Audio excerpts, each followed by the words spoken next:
Podcasting from Astrolab Studios, this is Continuum Drag, a weekly podcast where we revisit sci-fi, fantasy, and just plain weird shows that have faded from the collective consciousness and didn't quite make the impact that they intended. This week, Galactica 1980, episodes 1 and 2.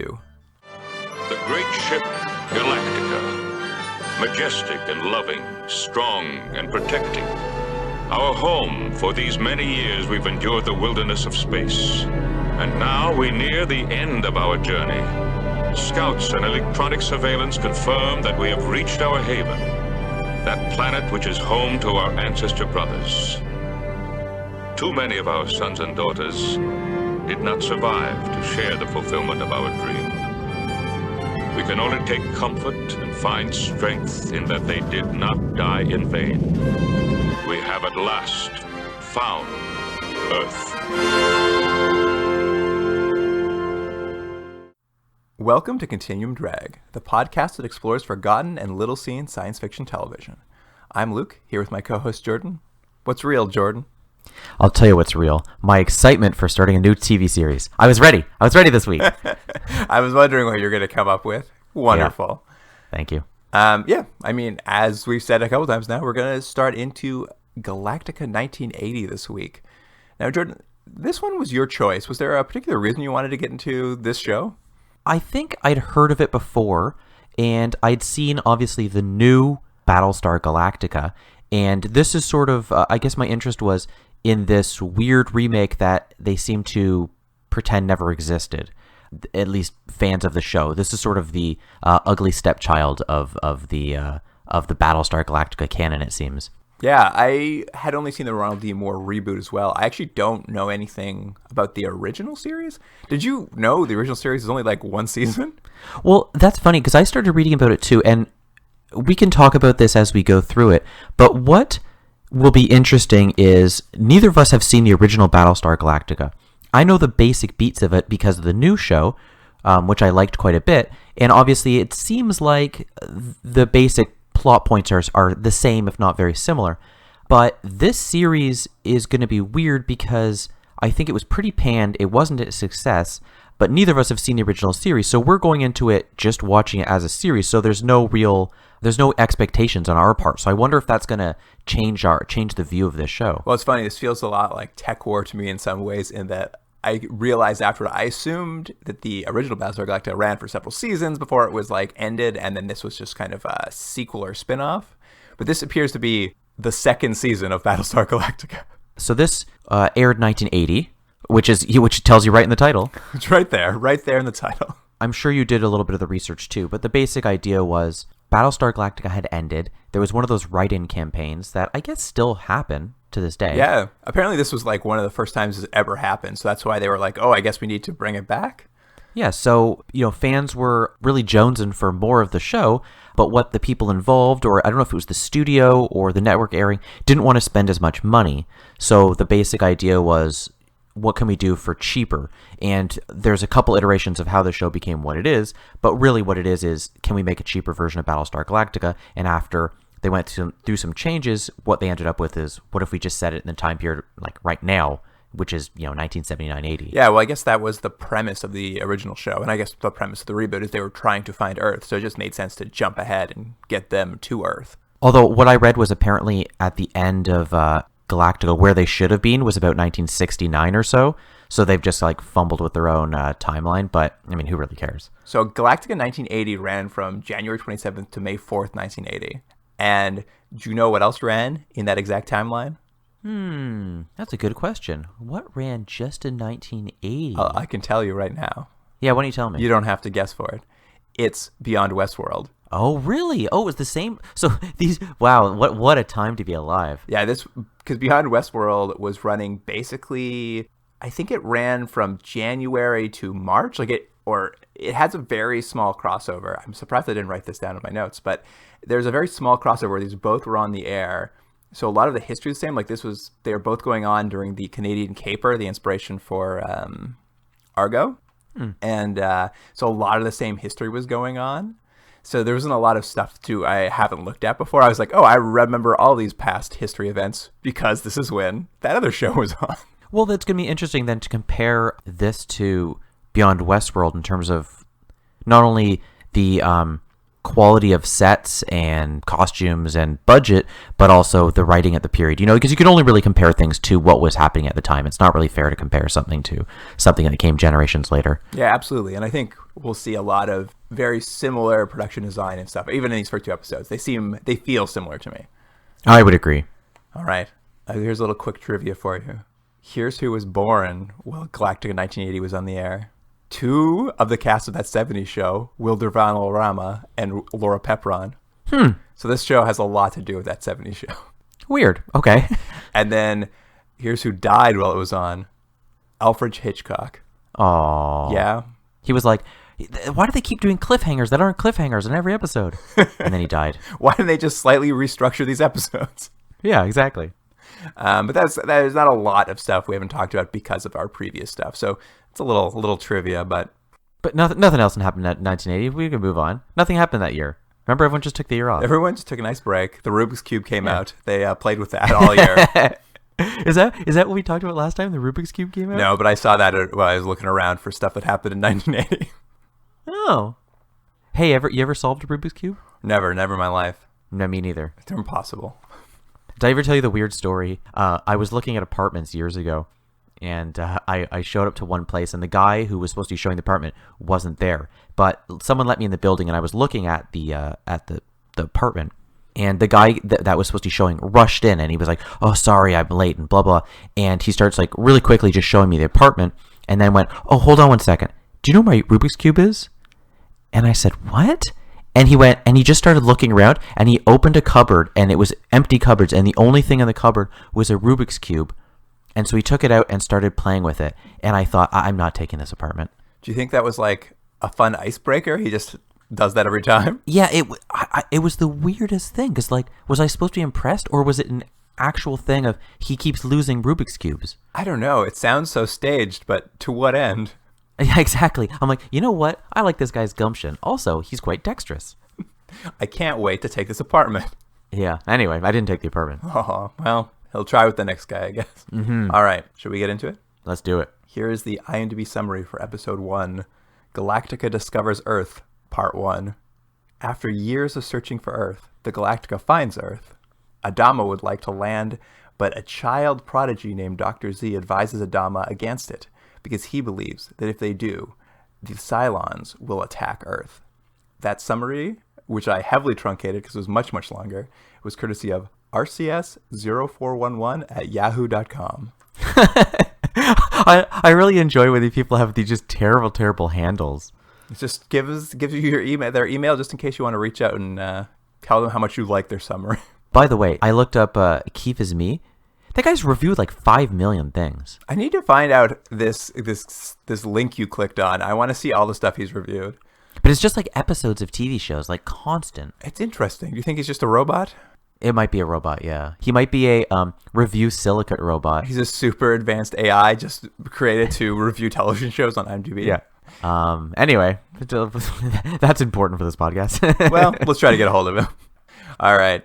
Did you notice that, like Beyond Westworld, this show starts off with precaps again? It's such an odd way of watching a television show, because I thought it was at first doing a recap of Battlestar Galactica to get you up to speed, but no, it's like, hey, do you not have an hour? I'm going to show you everything that's going to happen in this episode in like 2 minutes. Yeah, I mean, I guess this really must be a trope of the time, showing you a 2-minute clip show of what you're about to watch. This is especially annoying because it not only does that, but then it also does a recap. Well, that's true, because it's a part 1 and a part 2.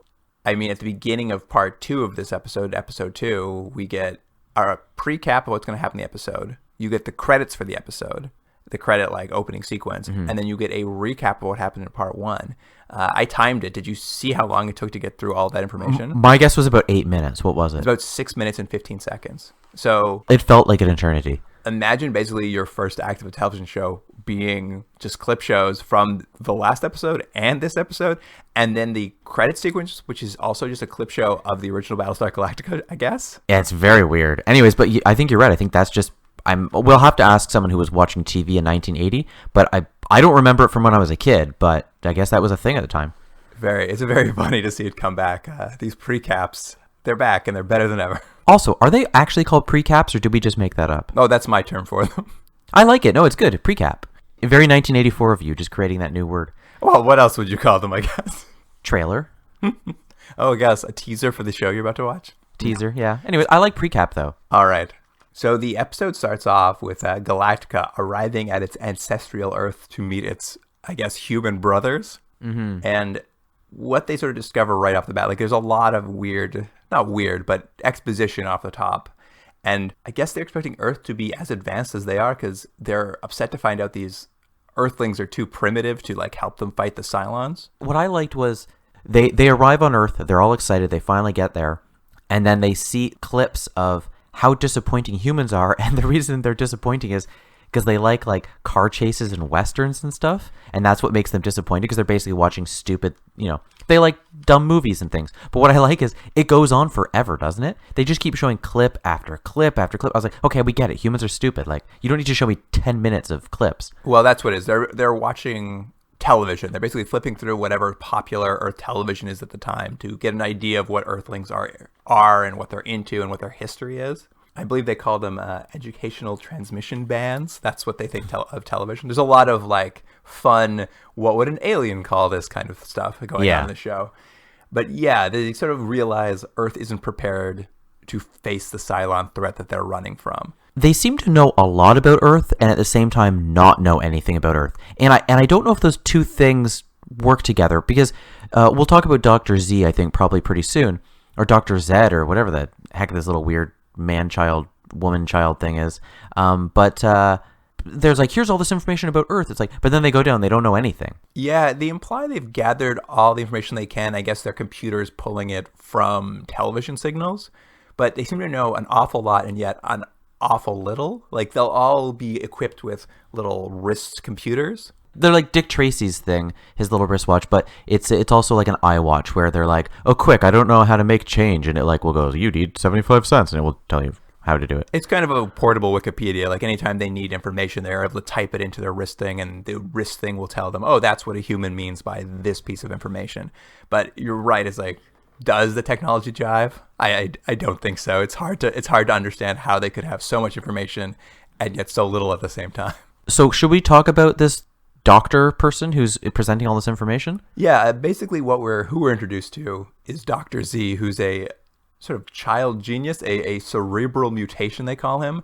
He's not the head of their community, but he's basically the scientific head of their community. Now, let me ask you, and I know this is going to sound insensitive, and I don't mean it to sound this way, but I had difficulties even realizing what gender he was, and also if he was an adult or child. Just because it's that weird late 1970s, early 80s hair, like bowl cut, and that he's always just shot in this weird, fuzzy kind of way. My point is, do you think that was intentional? Well, I think he's a bit of an oracle, so he's shot with a lot of light on him, like he's shot as if he's glowing. I think they put a pretty soft lens on top of him. He's sort of supposed to be mysterious, but I think he's supposed to be a small boy is the idea. He looks like they shrunk John Denver. I looked him up, and I guess he's from the Brady Bunch or something. Oh, you know who he might be? I think he might be, I'm gonna need to know someone who really likes the Brady Bunch. Cousin, whatever his name, the character they brought in later on to try to jazz the show back up when it was starting to go down. That's exactly who he is. Oh, okay, yeah. I also looked at his IMDb, and the one thing I knew him from is he's Michelangelo from the Ninja Turtles movies. Oh, really? Later on? Yeah, I guess he became a voice actor, so he plays the Michelangelo voice in all those live-action ones. Oh, that is a weird little tidbit. Yeah, there you go. But Dr. Z is basically holds a big meeting for Adama. Commander Adama from the series is still in it. I only know him from the reboot, so I was glad to see a character I recognized. Let me ask you one quick thing. Does he have a real beard, or is that a fake beard? Oh, that's got to be a real beard. You think so? I couldn't tell, and I know we're watching on not the greatest quality, but I was like, it looks funny. He's quite elderly. He looks like Father Time or something, or the Old Man New Year or something at the end of the year. He's quite an elderly man who's the commander of the fleet. But in this little mission briefing he gives to, I guess, the elite of the Galactica fleet, I'm not really sure. But there's a whole bunch of people there, and I guess they run all the ships. He sort of tells them what's going to happen. and shows them a video presentation of what Earth's like. And he really focuses it on Los Angeles in specific. Mm-hmm. But he sort of talks about how there's a lot of smog, and he shows cars driving around. And as he's going through this like clip show of what Earth and what Los Angeles life is like, he suddenly turns it into a simulation of what would happen if a Cylon attack happened on Los Angeles. Yeah, but what's funny about that is I have two things I can mention. One is that you don't know that's what is happening right away. He's suddenly like, look at the screen, and it's just the Cylons destroying everything, and you're led to believe that that's what's happening. At the very end, he goes, oh, by the way, that was a simulation, which was funny because it's like the only action scene in in the episode, and it's not real. It's a great action scene, though. I suspected it was a simulation just because I doubted we were going to start on Earth being devastated by Cylons, though that would have been a great show. I thought the same thing. Can I tell you something fun, though? Apparently, due to budgetary restraints, what they did was that footage is just from the movie Earthquake, and they just added the Cylon ships on top of it after to save money. See, I was going to ask about this. Is when I was watching it, this entire sequence where they attack, it looks like a 70s disaster movie, and I actually thought this looks exactly like Earthquake. Because I love those movies. Do you really? That's fun.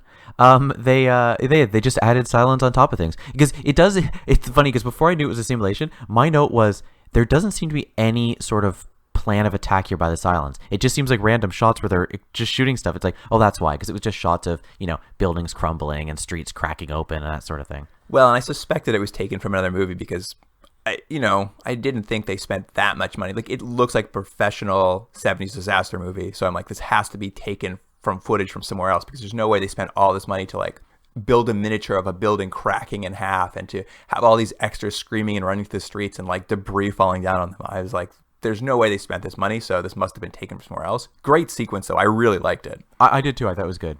I mean, like I said, I love those 70s disaster movies. So this was right up my alley. Do you like that Towering Inferno? You like that one? Oh, yeah. I love Towering Inferno. I could watch those all day long. There's something about the practical effects of like miniatures collapsing and then cutting to people screaming and glass falling on them. I like it a lot. But essentially, Dr. Z reveals his plan, and that is that Galactica has to send people to Earth quietly in order to sort of seed future technology amongst them to like basically kickstart Earth's development so they're prepared, I guess, to accept Galactica when they reveal themselves. Yeah, because what they realize is they've come all this way. They've been traveling for, I think it's 30 years, right? Yes. Something like that. And when they get there, they're like, finally, it's Earth. And then Dr. Z's like, oh, hold on, everyone. Just so you know, the Cylons have been following us the whole time. And they've just been waiting for us to lead them to Earth. And if we stop here, they're going to attack Earth and ruin everything, just like they did on, I guess, the previous planet. So let's just send guys down secretly, and we won't. I guess we'll just. But the thing is, the Cylons must see them sitting out by Earth, so I don't understand really the plan. But the plan is do it secretly, and they won't know that what our plan is. Yeah, I'm not entirely clear on the whole thing with the Cylons following them. I just get the idea they're coming at some point. The plan is basically the same plan from the Questor tapes. Is it? It's super intelligent space people come to Earth and then secretly infiltrate Earth society to help advance them in a method that they wouldn't be able to do on their own. Maybe this is a bit of a sort of mid to late 70s trope of science fiction, of this idea of, humans needing to advance past our sort of primitive states. Because, I mean, there was a little bit of that in Genesis as well. Essentially, though, our two leads are selected because a bunch of teams are going to be put together from Galactica, sent down to different areas of Earth to work with, I guess, people they think are receptive to the idea of being advanced beyond their years by an alien force. And so they break into teams of two, and the team of two we're going to follow are leads, Troy and Dylan. Yeah. And this is the only note I had about Dylan, is that he is all neck. Is he, which one of them is Dick Van Dyke's son? Which one's he? Oh, I have no idea. Hold on, let me look up which one's Dylan and which one's... Dylan, I just wrote that because... Yeah, Dylan that's Barry Van Dyke. That's Dick Van Dyke's son. His neck is as wide as his head. So he looks like he just has a continuing neck up into his face. So apparently what I read, and this may or may not be true, is that basically the original leads of the show didn't want to be have any part of this. So they just cast 2 new people who essentially are playing the same parts, although with different names, and they really just cast them because they look similar to the other guys. It's a very real Dukes of Hazzard recasting is happening here. Well, I don't entirely know the show well enough, but Troy, the other lead, who's not all neck, goes by Boxy as well. So I think he was the child of one of the original cast, and they say he's Adama's grandson. Yeah, he's the adopted grandson of Adama, is what I read. Well, and they show a photo of his parents, which I must be either Starbuck or one of the original cast members too. Like, I think he's supposed to be one of their kids. I don't know, what happened to his parents, why they're gone, or like there's a lot of explanation that's not given as to what happened. They're not saying these guys didn't exist, the original cast, but they're kind of not giving you any idea what happened to them. It's like, this is the next generation, but don't worry about any of these people because they conceivably still be here, but just don't pay attention to it. I'm like, did they die? Because Adam is still alive and he is quite elderly. But there's one thing I should mention about the Cylons. Did you catch how long it's been since they'd seen the Cylons? No, I don't remember. I remember they said, but I don't remember how long it's been. They said it was 1 billion star miles. 1 billion star miles. I don't know how long that is, so... Yeah, I know. Either do I. But I quite like that because it doesn't mean anything, but like it does for them. I was like, yeah, they have their own unit of measurement. They do everything in star miles. It's been about 3 weeks. Yeah. Oh man, it feels like I've been on this job for 1 billion star miles. Anyway, these teams mount up to go down to Earth, and they get to use the Vipers from the original series, which I'm well aware of because of the reboot. But Dr. Z's invented a new little secret for these Vipers. They have a cloaking technology that allows them to hide from humans in plain sight, I guess. What I like, though, about that was they're all impressed. Like, look, you can cloak your ship, you can cloak yourself. But they drop a line of dialogue of, it can only work for a certain amount of time. Sort of like the writers were adding this thing like, don't worry, we're not going to use this to get out of every situation where they can just be invisible. But then the next 2 episodes, they pretty much use it every time they need to get out of a situation. They just go invisible. How much did you like their spacesuits when they were flying the Vipers? Well, here's the thing. So they look like they're pharaohs or something. They're the weirdest helmets, but they don't have any glass on the mask. Yeah, the helmets are insane. Like, they look like they're pharaohs' hats. I don't know. I've never seen anything like it. I never watched the original series. I guess that must be from the original series. It's kind of cool, but like makes them look so Egyptian. Yeah, it's a weird look, but I agree with you. I like it because it doesn't look like anything else. And I'm assuming, and maybe you'll be able to correct me, I'm assuming you're supposed to just think there's glass there, but they didn't do it because of reflections. That must be it. I mean, we've seen it before. I mean, they did that on Space Above and Beyond when they had glass and realized it like blocked the faces too much. I'm sure it was just like, it's easier not to have glass in there. Yeah. And then you write something where it's just like, oh, it's a magic force field. Yeah. And there's one other thing we didn't mention. When they're walking around the ship and you're seeing a little bit of how people are living, and you see kids and stuff. Do you see them playing with those like gorilla robots? Yeah, they're like, are they gorillas? They're like robot dogs or something. I think that must have been in the original series. I'm sure I've seen photos of that from the original series. These little like robot dogs. It might have even been in a character.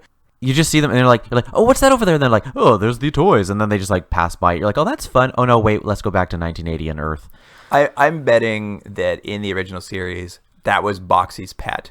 Maybe. Our now character called Troy, he must have had that as a pet because he walks by them and looks at them fondly, and I'm like, okay, that's a connection to the original series. Right. Also, everyone lives in like shipping containers. Is that what they were? I don't know. It looked like everyone was living in like really unfortunate circumstances. It's a very white ship. It must be very hard to keep it clean. Everything's white. It's very it's because Apple technologies were so popular. They're all using their iPods. I mean, it's kind of like the new Star Trek movies. They're all white and like shiny. Is everything white in the new Star Trek movies? Yeah, they all look very bright and shiny and star flary. Yes, there's a lot of lens flares, that's true. So Troy and Dylan load up on their ship, fly down to Earth, and we kind of get a little exposition about they're getting sent to America. There's other teams going out, obviously. One of them's getting sent to the Union of Soviet Social Republics. Troy is pretty upset about it because he loves a union because you get to choose women of the whole population when you're in a union. And I was like, what are you talking about? I know. It was such a weird line of dialogue. And it's such a of its timeline. Sorry, like line of dialogue of its time is a better way of saying that. Anyways, it was just funny. There's a lot of that. It's very Beyond Westworld in that way, where they'll just say something that just seems like, well, that's a weird thing for anyone to say and doesn't make any sense. Yeah.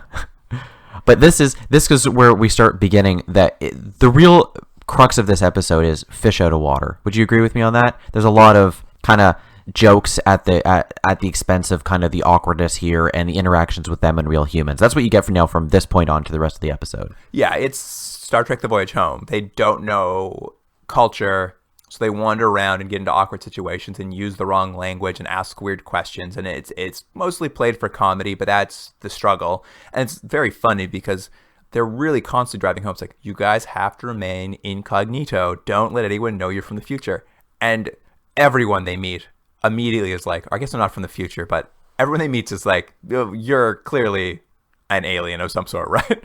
Yeah, they're not good at pretending to be like Earth humans at all. Like their first interaction is they fly in to American airspace and NORAD picks them up and they scramble fighters to get them. And the first thing they do is like cloak and disappear in front of these fighter pilots. And they're like, well, that's weird. And then isn't it the next interaction with the bikers? Yeah, they land their Vipers in a field and cloak them so that they can hide them from Earth people. But I guess they've built motorcycles into the Vipers. There's like these crazy, but they look like something from Tron. Yeah, well, they mention in the show, they're like, oh yes, they're motorbikes. Z tried to create something that looks exactly or as close to a human mode of transportation as possible, but it doesn't look like any motorbike that is on Earth. So they have these very futuristic, you're right, Tron-looking motorbikes that immediately gain the attention of other people on motorbikes, which is the next little scene we get. Yeah, a biker gang sees these bikes and they're like, I've never seen motorcycles like that. We have to find out what those motorcycles are. And they kind of like swarm them on their highway and are like, what are these motorcycles? Where did you get them from? And they're being threatened by basically some really gruff looking 70s bikers. And how do they get away from these bikers, Jordan? They have like a conversation between the two of them. They're like, well, I guess there's only one way out of this. And they're like, ready? And they hit their buttons on their bikes and like little wings come up and they both fly away in a hilariously bad looking sequence. And you didn't like it? Well, I actually thought part of it looked good, and then when they were actually flying, like with the green screen, I thought it looked so bad. But it made me laugh anyways. And then what I really liked about it, though, is the bikers they're so shocked by what they've seen, they just go insane on their motorbikes, and they all just like flip over the hill, and they're all just like wiping out crazy. I'm like, why would they do that? They all just like, I can't contain myself. Ah! And I thought it was pretty good. It's like a Blues Brothers crash sequence. As soon as they fly away, all the bikers start crashing their bikes, and there's, a dozen of them. There's so many crashes, and it's like just stunt after stunt after stunt, and they're all pointing to the sky, so freaked out. But just getting back to the flight sequence, I really actually liked how they managed it, because they like flip on their little flip button, and the wings come out of the bikes, and the bikes seem to have been mounted on a crane, basically. So the camera's just kind of shooting a really tight shot of the back of the bike, because that's probably the only place the camera could go on the crane. And they just sort of have the bike raise up in the air, and you just see them leaving behind these bikers who are following them. So they shot it practically in a way that I was like, that's kind of fun. That part looked fine. It was when they cut to them actually up in the air. It looked like something from, I don't know, like Chitty Chitty Bang Bang or something. Right. I mean, those were the effects of the time, I guess. Yeah. But yeah, I mean, essentially right out of the gate, they are not blending in at all. Yeah, it's like, guys, you had to blend in. So far they've been on the planet for about 10 minutes. They've cloaked their ship in front of, I guess, the military, and they've also presumably killed about 20 bikers by flying away in front of them with their super futuristic bikes. They have a quick debate about whether they should reveal this thing. They're like, who cares? Let's just do it. Yeah, I think they just really wanted to try out the bikes. I mean, I think that was definitely the implication, is that one of them, Troy or Dylan, not sure which, was just like, I really want to fly this bike. Yeah. Anyway, after these two sort of clear interactions where they're like, oh, we're attracting a lot of attention, they pull off the side of the road and then cloak their motorbikes, because they're like, we got to get rid of these too. And I'm like, you're leaving your shit all over the place. And it is funny because it's always a very convenient large park. They can always park things. They always put it behind a bush somewhere. I'm just like, I hope you guys remember where you left this bike and these planes, these Vipers, because you've never been here before. Imagine if you landed in, I don't know, Germany, and you just kept leaving your stuff behind bushes. You're like, I'll come back for this later. I know, not only that, but an entirely new planet. Yeah, place you've never been before. You're like, I'll remember where this bush on the side of the highway is. I'll come back for my luggage later. Don't worry, they find their stuff. That's not a concern. It's true. I mean, these are not actual problems. But it's at this point we kind of meet our third lead, the Earthling, who will be hanging around, who they'll be showing them the ropes of America, I guess. Mm-hmm. Jamie Hamilton. She bumps into them as they try to use a payphone.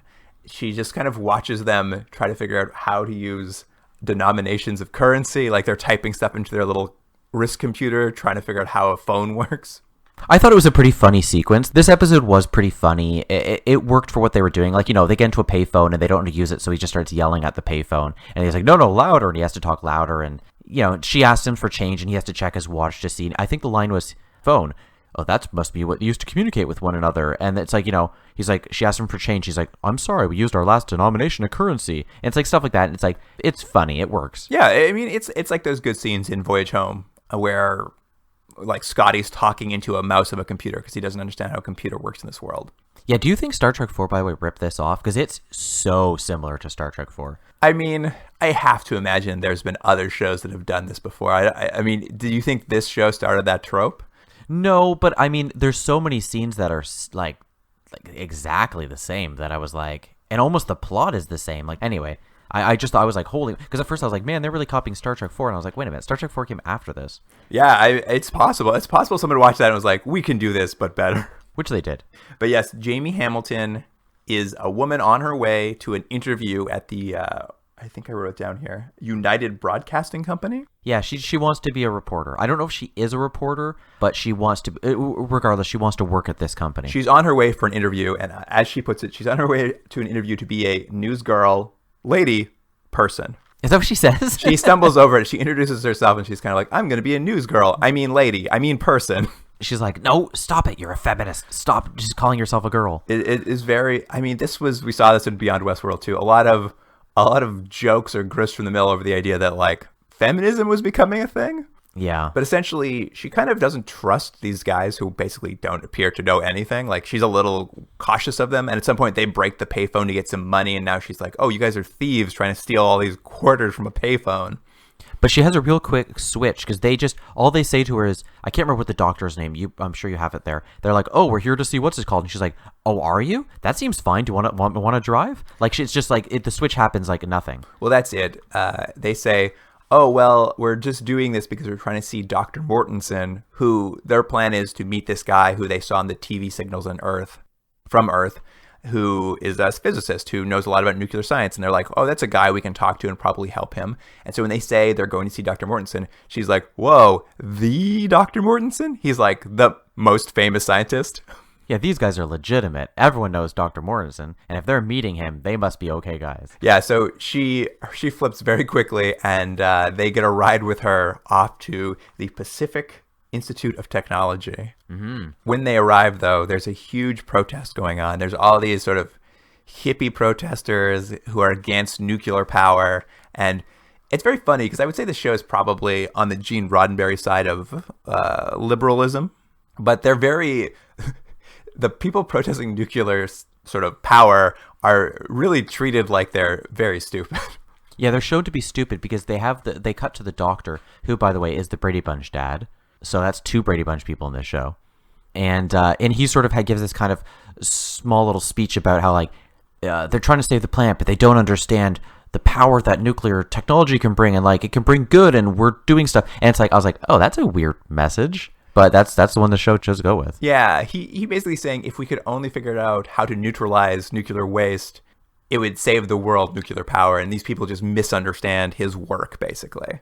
I was just like, what an odd message to be giving in your first episode. Mm-hmm. But Jamie drops off Troy and Dylan and just says, well, good luck with your meeting the doctor. And she goes off to her interview. And Troy and Dylan have to try to find a way into the building. And obviously, there's protesters, there's security outside. And they kind of use a freeze ray to zap security so they can get past him. They shoot him with the laser, and then he's just frozen for, I don't know, like a minute or so. And they use that time to just get in the elevator. Yeah, they sort of use that to sneak past him.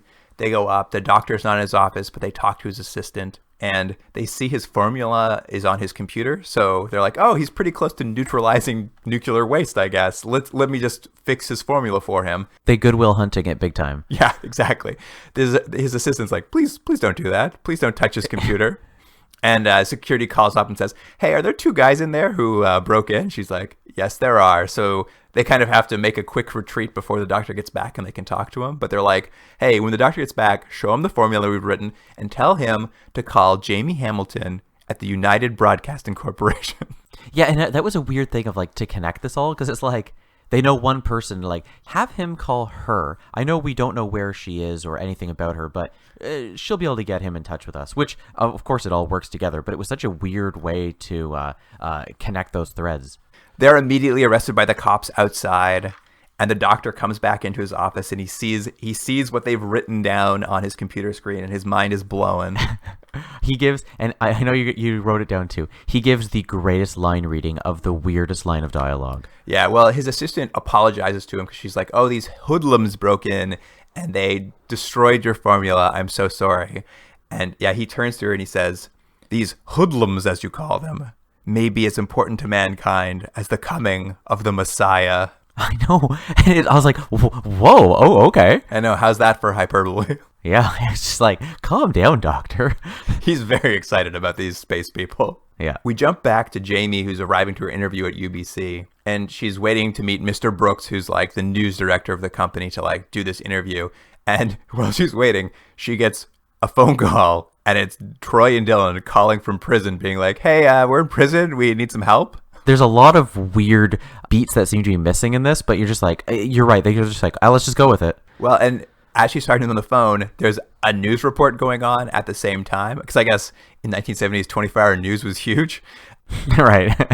But there's a news report about how terrorists broke in and tried to get to Dr. Mortensen. And it's like news footage of them being put into a cop car that happened, 15 seconds ago? And isn't she like, you guys aren't like legitimate at all now? Well, she calls them terrorists, and then she's like, you used me, you chauvinists.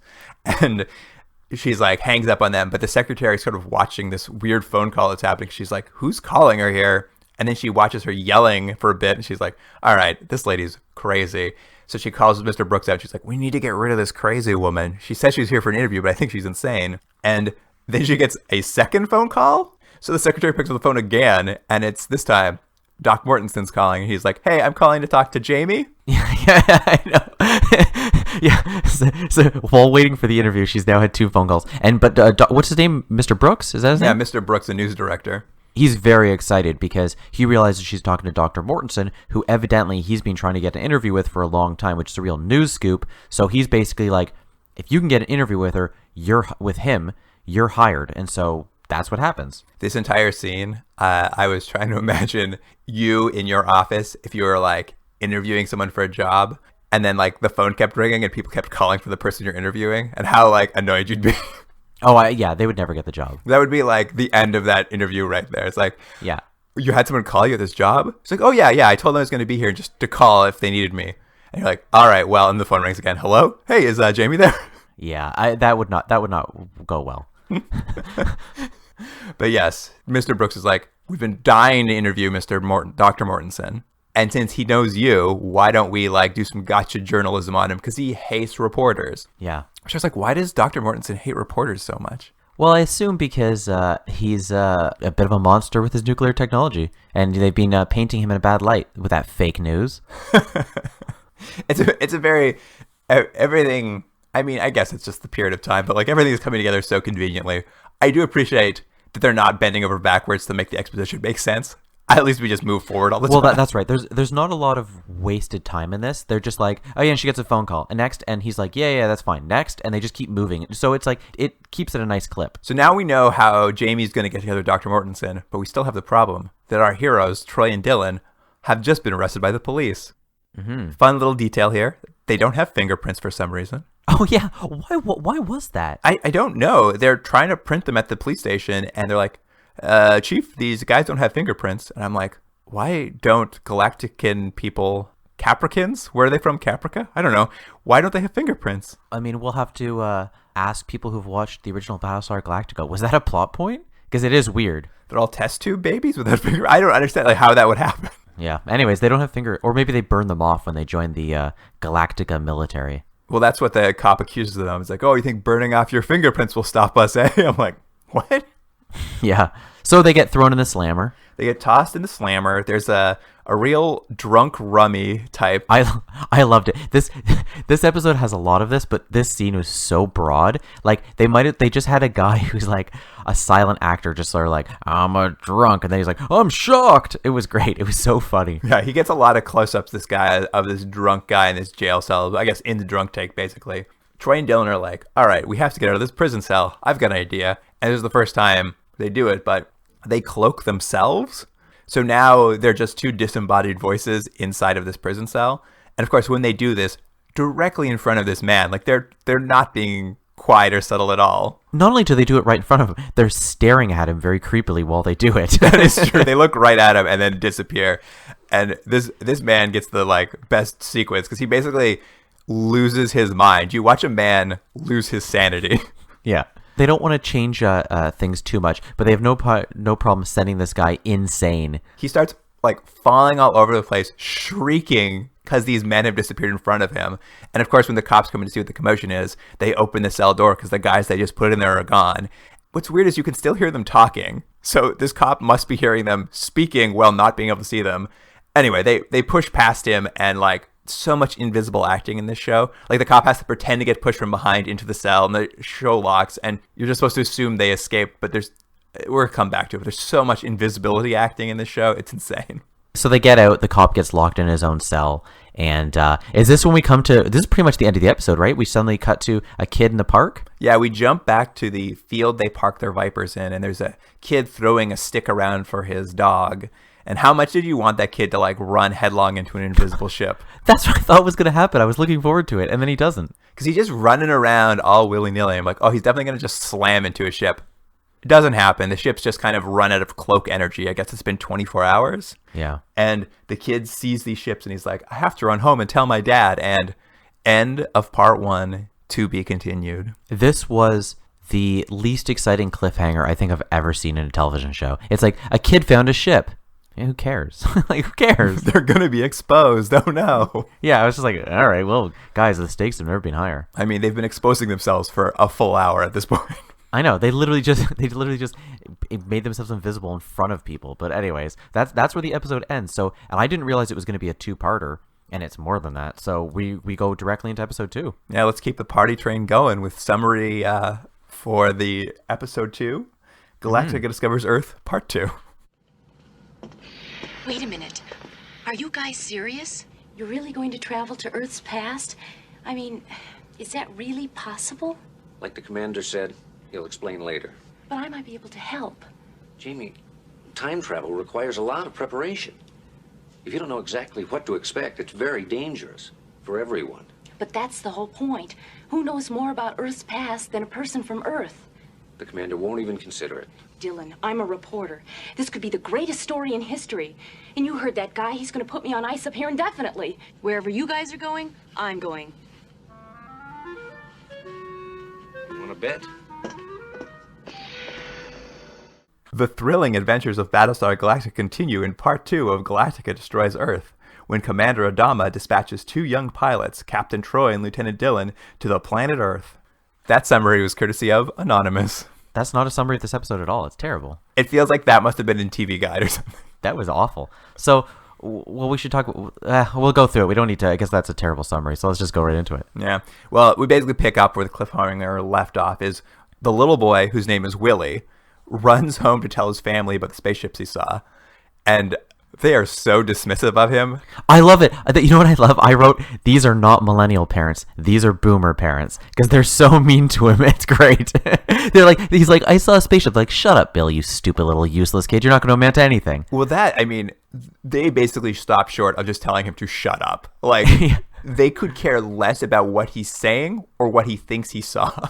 They're like, Billy, what did we tell you about having an imagination? That sure doesn't get you a job as an engineer, does it? Yeah, shut up. But essentially what happens is his dad promises after dinner he'll go for a walk and see if he sees these spaceships. And that kind of ends where a cliffhanger left off. Is like Did this kid make it home to tell his parents? Yes, he did, and they didn't care. You know what I like though? They had to film this scene. They had to find a kitchen or build this kitchen set to have this scene that is not needed at all. And like, we have to cast these people, the whole family. They got to get the props of them like eating food. I'm like, this scene's not needed at all. I don't care about watching him tell his parents about the spaceship. That's how high the stakes are. Will this kid tell someone he saw a spaceship?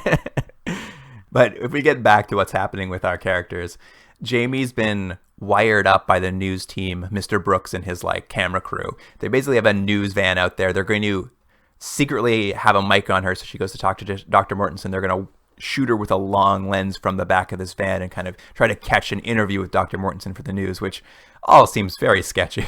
Did he know they were going to have an interview or not? No, well, she called, or Dr. Mortensen called Jamie because he's trying to get a hold of the space aliens. And in fact, as she walks over there, apropos to nothing, Dylan and Troy decloak in front of her. How they found her or how they knew where to meet her, I have no idea. What I like, though, is that what you have to assume then is they've just been standing there for hours, cloaked, just waiting, and then finally she's there, and they're like, they decloak, and they're also both wearing leather jackets, and I don't know if that was funny to me, but it looked funny because they're each wearing their own version of this leather jacket. But yes, they suddenly know she's there, and they decloak, and they've apparently been standing there for hours, and so that's all worked out. It's all tied together. Yeah, and Dr. Mortensen's just a few meters down the street, so they go talk to him, and the entire time, like, she's like, oh, I'm gonna do a secret interview with him, and Dylan and Troy are like, oh, don't do that, we don't want anyone knowing our secrets. But they're talking to Dr. Mortensen. He's got, basically, I think he has a line like, no one of this earth could possibly know what you guys know. And like, they're talking. The camera crew is theoretically watching them. In fact, Mr. Brooks turns to the sound guy who's listening in on the mic where they're having a conversation with the space aliens who just decloaked, and Dr. Mortensen, who's saying like really weird things about no one of this earth.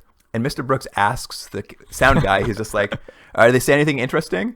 And the sound guy takes off his headphones. He's like, they're just talking about a lot of nothing stuff. Yeah, I know.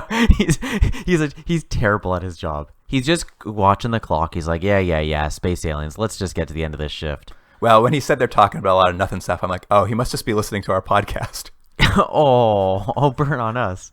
You know what I liked about this scene, though, is this scene has a lot of, what's the girl's name? Jamie? Yeah. Jamie keeps looking to the news director, and she's getting irritated because Dr. Mortensen? Yes.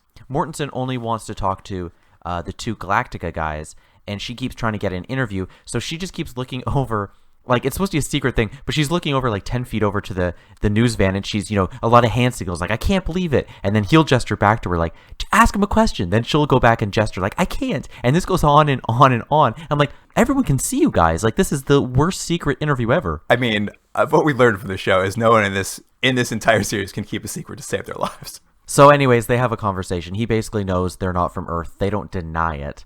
And then they suddenly get in a car. When did that happen? Well, that's it. They're like, all right, we should have a talk. And Doc Mortensen's like, why don't we go for a drive and talk as we drive?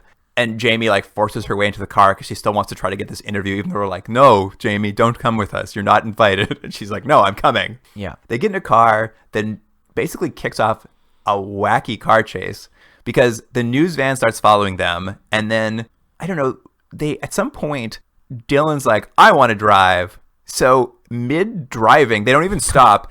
Somehow he just gets in. They swap driver seats with Dr. Mortensen. They like, I don't even know how you would like maneuver that, but like mid-driving, they swap seats. But what I like is they don't even, whoever was making the episode didn't even think it was important to show that. It was just like, hey, yeah, the guy's in the seat now. Now he's driving. Yeah. And I guess he must run a light or something because the cops start chasing them. And it's just there's wacky chase music. They're ripping around these like city sets. At some point, Dylan manages to get the car up on two wheels. Like its whole right side is up in the air and the two wheels on the ground. And he's like driving for blocks on two wheels. Yeah, you're right. You said it earlier, but this is very Blues Brothers. And that is what this is. It becomes just a long car chase, but it's not meant to be exciting. It's kind of meant to be silly. Yeah. I mean, it's great because they keep cutting back to the news van. And Mr. Brooks is loving it. He's like, this footage is amazing. I can't believe we're getting this footage. I'm like, yeah, me neither. At any rate, at some point mid-chase, Dylan and Troy get a call. They're being has to return to Galactica. There's some important news, and they have to return as quickly as they can. I guess all the teams on Earth are being recalled. And so they need to find a way to get out of this car chase. So Dylan comes up with a plan, which is he just drives into a department store. I know. He through the front window of a department store into the racks, and then they cloak with Jamie for some reason and leave Dr. Mortensen behind. And basically the cops pull up and they assume Dr. Mortensen's been kidnapped by the terrorists and they've just saved him. They sneak off in their cloaked fashion and get into a cop car, and they steal a cop car and basically drive away. Yeah. Which gets them out of this sort of, I guess, weird kidnapping plot they were in so they can go back to Galactica. I have a question for you, though. So we know there's a bunch of teams on missions around the world. Have they all been going this well? Are we to assume in the USSR someone just finished a 2-wheel car chase? In Britain, there's been a 2-wheel lorry chase going on? My assumption is these two guys are particularly bad. I think everything else is being very quiet and very done in a very secretive way, and these guys are just two buffoons who are just constantly blowing stuff up. I really wanted to imagine there's a better version of the series where we're watching all of them and it's like the movie Rat Race or something. There's just dozens and dozens of characters who are all incompetent. There might be a better show in there somewhere. Just cutting around the world, and it's just they're all just so bad at this. So they get back up to Galactica now. We're back on the ship. Well, not quite, because they got to go back. And they have to go back and get their motorcycles, which I guess they do off screen. And then they go back to their Vipers. And as they're kind of loading up, the dad and kid have found these Vipers, and the dad now believes his son, and they've gone off to get the cops. And as they're coming back with the cops, the guys are loading onto their Vipers, and Jamie climbs in, and they're like, "You can't come with us." And she's like, "I'm going to." And they're like, "Well, nothing we can do about it. You're already inside of the Viper." And they're like, "Oh, but we have this extra helmet too, so there you go." Yeah.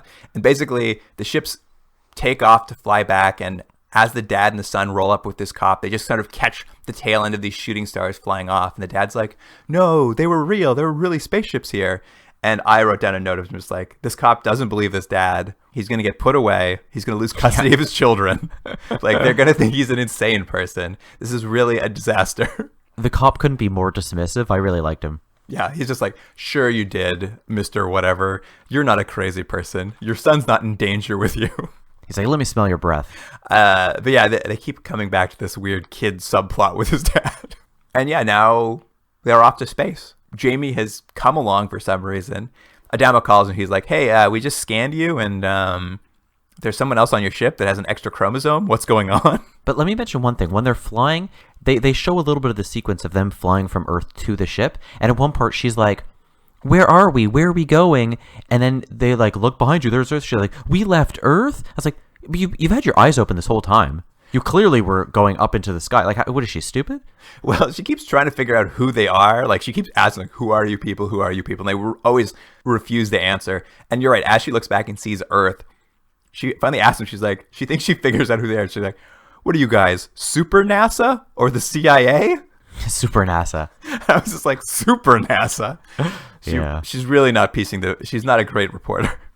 Well, but she is the character. She just wants to get the story no matter what. That's basically all you need to know about her character. Well, she just broke it. They're Super NASA. They get back and they introduce her to Adama. No one's really that upset that they've brought this human up to their spaceship. They're like, "All right, well, now that you're here, welcome aboard." I think he even says at one point, he's like, "Oh, we'll deal with it later." Yeah, well, they keep saying that. They're like, "Oh, we'll deal with this problem some other time." But Adama gives them the new mission. Basically, they've all been called back because Dr. Z has created a time warp synthesizer. And I guess this character, who I guess was in the background of other scenes, Commander Xavier, he's basically broke away from the Council of 12 and used this time warp synthesizer to travel back in time to basically jumpstart Earth's tech. Yeah, and who was this character? I think we saw him in some of those early mission briefings in the first episode, just kind of sitting there. But essentially, he's basically gone rogue, taken this technology to go back in time.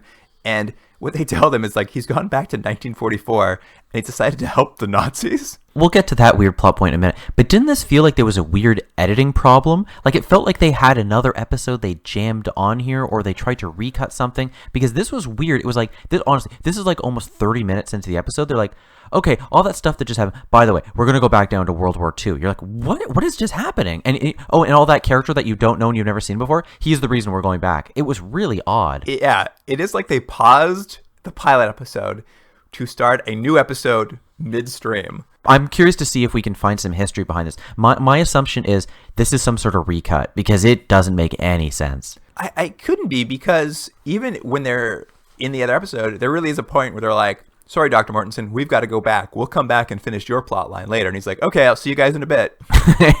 Like they have a conversation about it. There's one other plot point I should mention here.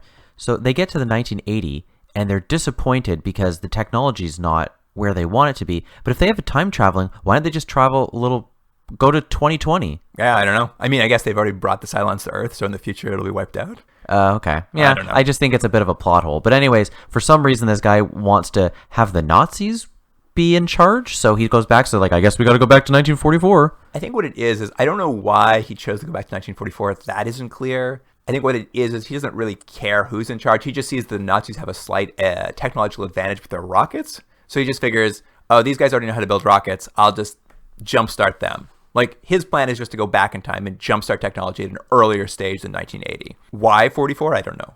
And I should say, at this point, we have a long explanation of World War II history by, what's her name, Candace? Jamie. Well, this is it. Dr. Z says, yeah, you should keep her around because we need someone who knows Earth history. And she's like, I got an A+ in high school history, so you should keep me around. Yeah. And they're really relying on her to give them like any sort of context whenever they need it.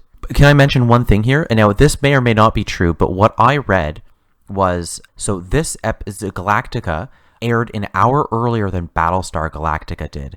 And Battlestar Galactica was at the beginning of primetime, but because they put this earlier on, it was essentially an after-school show. And because of that, they had to add in educational aspects to every episode. And this part here where she's going on about history was them jamming in like a history lesson for the kids. Now, I don't know if it's true or not, but I think it's something to keep in mind when we watch future episodes to see if there's these sort of weird ham-fisted jamming in of lessons. But that's what I read, so it seems to work for this episode in terms of that theory. But I guess we'll see as it goes further. What a fun drinking game. Every time there's something educational, take a drink. But I mean, to say this is educational is stretching it.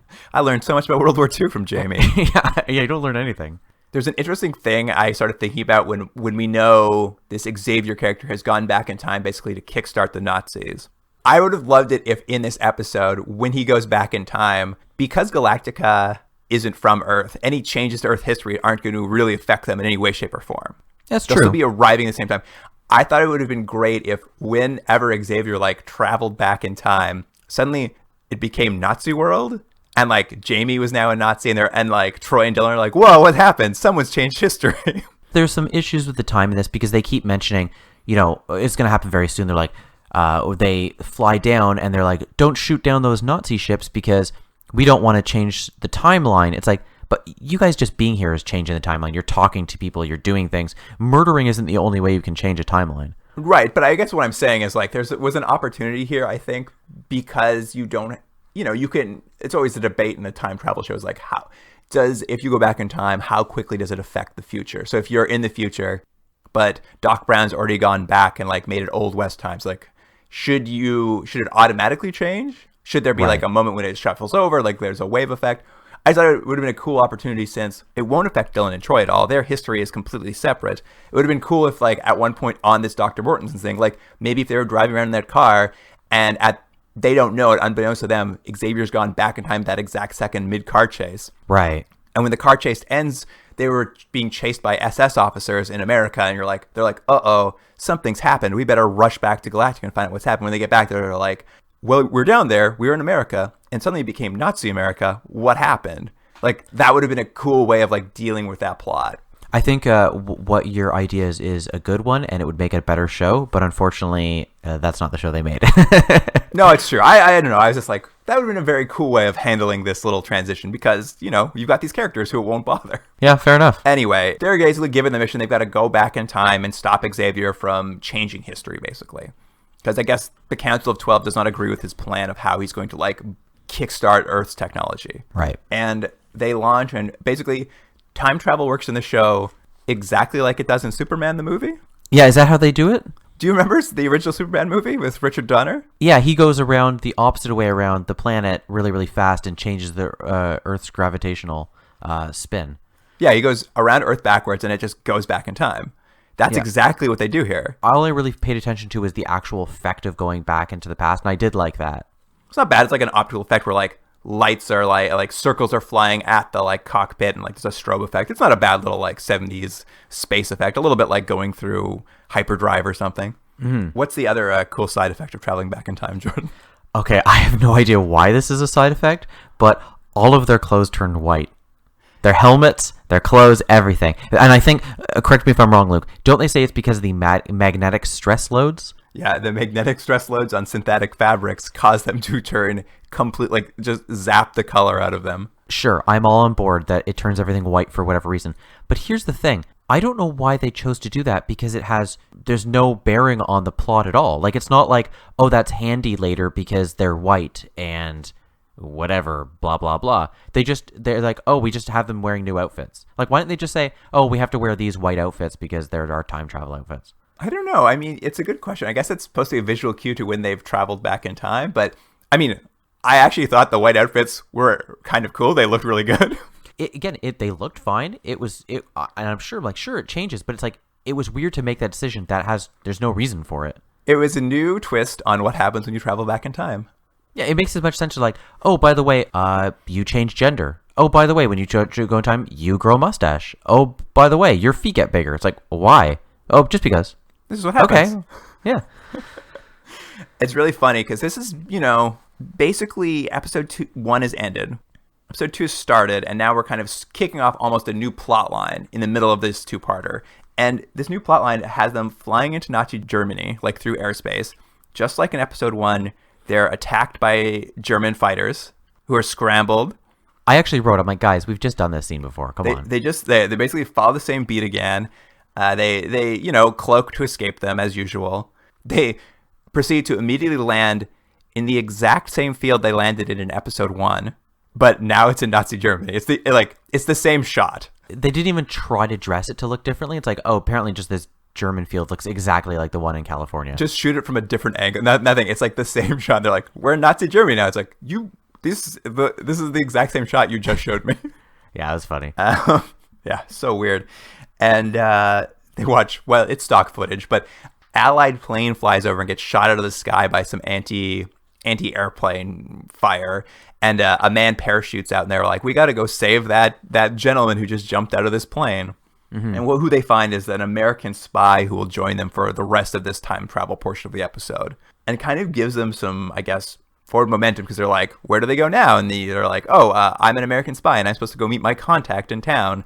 But it's at this point they follow the spy into town and things turn super fucking dark out of nowhere. Yeah, they come to a house in Germany, right? Well, before they get to that house in Germany, they stop at a railway side. That's right. And the characters watch Jews being loaded onto boxcars and talk about how they're being sent off to concentration camps and how they can't do anything about it because they can't change the timeline. So we just have to sit there and watch in the middle of this very dumb show, Jews being rounded up by Nazis and put on boxcars. I was like, what the fuck is going on here? And it's another of those little history lessons. And they're like, well, what did these people do? And she's like, they didn't do anything. And they're like, well, that seems crazy. I'm like, okay, guys, we get it. Well, and then Jamie's like, we should probably try to stop them. And the two Battlestar Galactica guys are like, nah, we can't.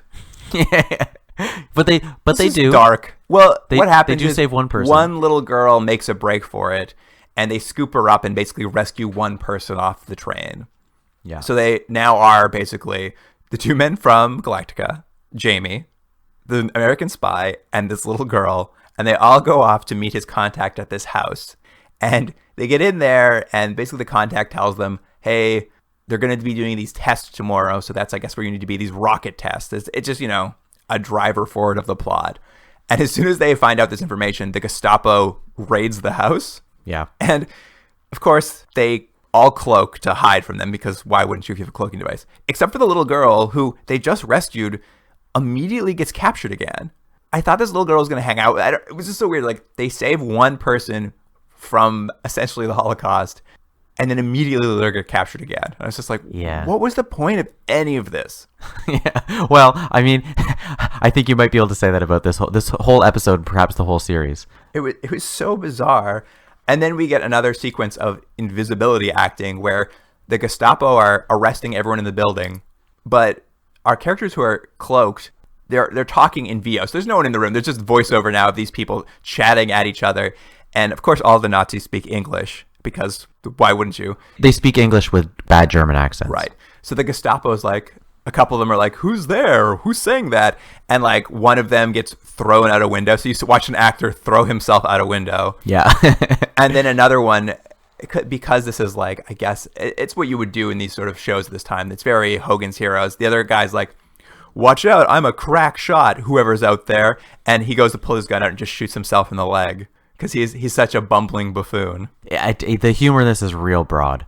Well, it's just so, they go from like Hogan's Heroes bumbling Gestapo to like Holocaust stuff, back to like weird slapstick stuff. Like, I'm like, what is going on? This tonally, the show is really flipping and flopping. I still don't know if I even buy why they even had to go back to World War II, because it's like, oh, he wanted to get a rocket, and Stern's like, okay, it didn't need to be this time. Like, there wasn't anything specific about this that it was like, oh, it has to be 1944. I mean, this could have been any time period. They could have went to 1960 and there could be a thing, or 1970. You know what I mean? Well, I mean, it really feels like it's like, that's an iconic time to go to. Like, that's the episode of Star Trek, the original series, isn't it, where they go back to Nazi Germany or something. It just feels like they're like, hey, people love this. What it felt like to me was that the writers chose 1980 because that's the time period they're actually writing the show.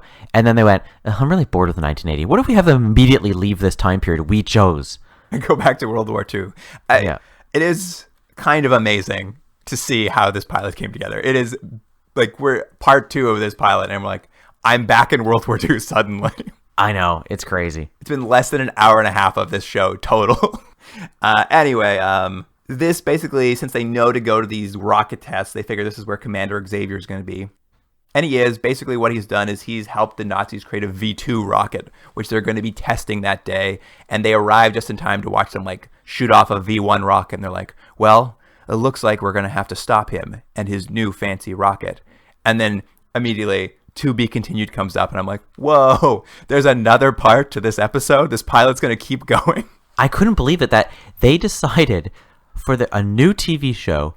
I mean, irrespective of that, it was essentially a sequel TV show. They're just like, we're just going to start this with a very serialized, although there's no reason for it to be serialized, 3 episodes, and we don't even know what's going to... do you think it's going to be like that every episode? Do you think there's just going to be one storyline for this whole show? I don't know. It's a good question. I was shocked to see a pilot run for 3 episodes. I mean, I'm used to like an extra long pilot episode, but to go for like arguably an hour and a half of television time, that's something. I gotta say, I gotta give them props. They really went for something. Yeah, they did. They went for something. That's true. We've complained about other series like maybe Space Went Beyond, where they had a 5-season arc, where they had all these things planned, but they didn't get to them because they were canceled after 1 season.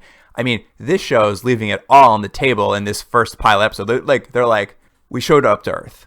We give them technology. We go back in time. Like, what else? Right. What other ideas did they have? Like, they're doing it all in this first episode.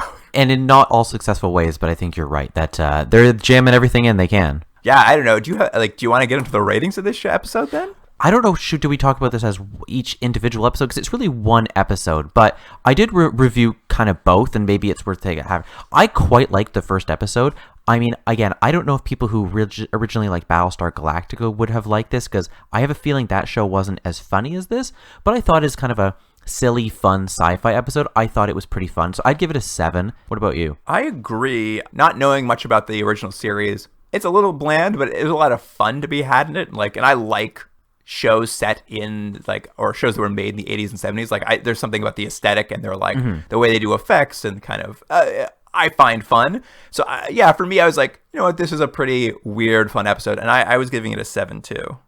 Okay, so for the second episode, I didn't like this one as much. I think mostly because, one, it was the second half of a cliffhanger, and they didn't finish the story, or did and came back to it. I just thought this one was kind of a bit of a mess, and also I didn't think it was as fun.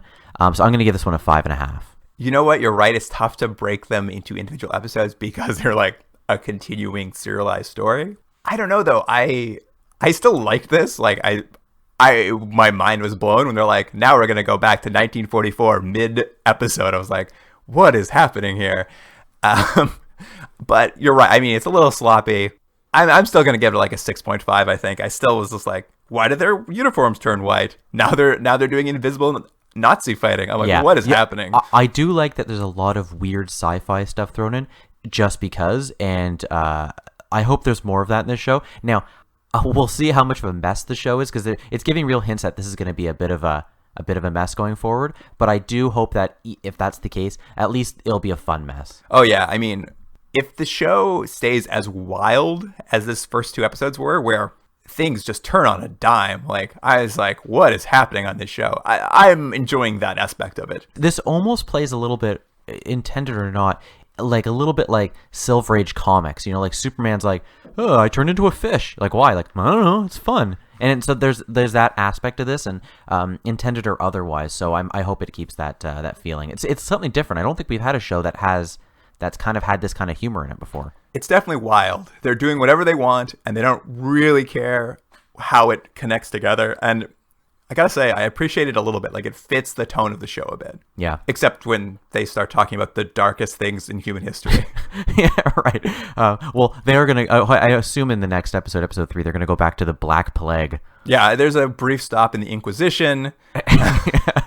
So, I mean, that's it. So that we're going to come back for 3 and 4, which I maybe will finish the storyline.